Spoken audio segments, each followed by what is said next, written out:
The film opens with Vic Van Allen riding his bike home after a trip through the woods. Upon arriving at the door, he removes his pants, only to find his wife, Melinda, watching him.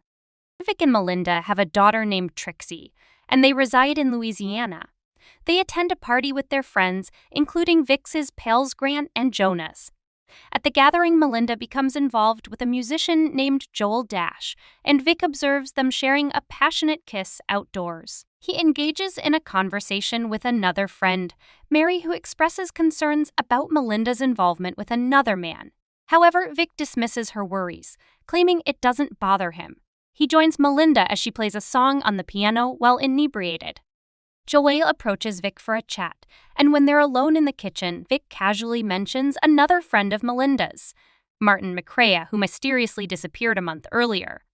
Vic tells Joel that he murdered Martin with a hammer, a statement that Joel interprets as a threat against himself.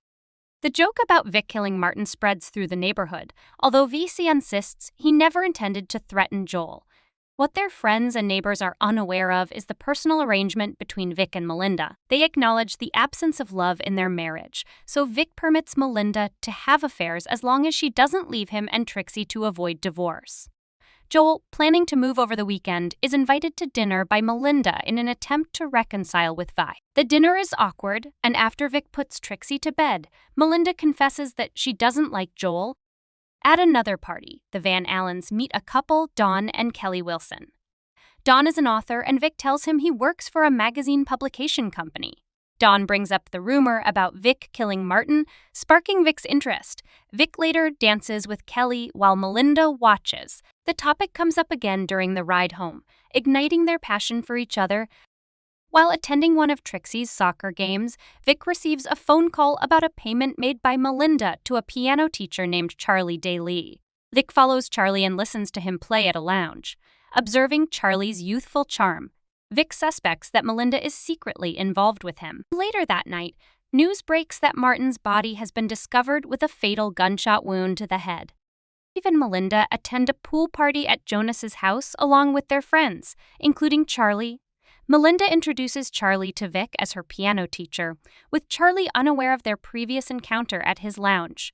Vic watches as Melinda and Charlie grow closer while in the pool. When rain forces the partygoers indoors, Vic joins them. Melinda later looks outside and discovers Charlie floating face down in the pool. The men pull Charlie out and attempt to revive him, but during the rescue attempt, Dawn accidentally drops Charlie's body, causing it to collide with the pool's edge. They determine that Charlie was already dead when they found him. The police arrive to question the guests, and Melinda openly accuses Vic of drowning Charlie.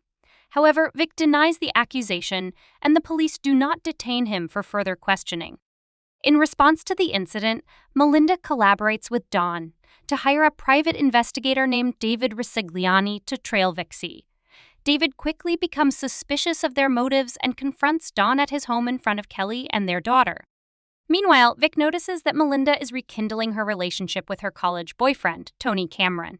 Tony visits the Van Allen residence, and Vic behaves cordially toward him. However, during a chance encounter with Tony on the street, Vic lures him to a secluded area in the woods. There, Vic throws a rock at Tony's head, causing him to stumble and fall off a cliff, ultimately fatally injuring himself by hitting his head on a rock. Vic attempts to conceal Tony's body in the water. Later, while taking Melinda and Trixie on a picnic in the woods, Vic becomes anxious when Trixie nearly stumbles upon Tony's lifeless body. During the return trip, Melinda mentions having left her scarf behind. The following day, Vic returns to the woods in an attempt to submerge Tony's body further.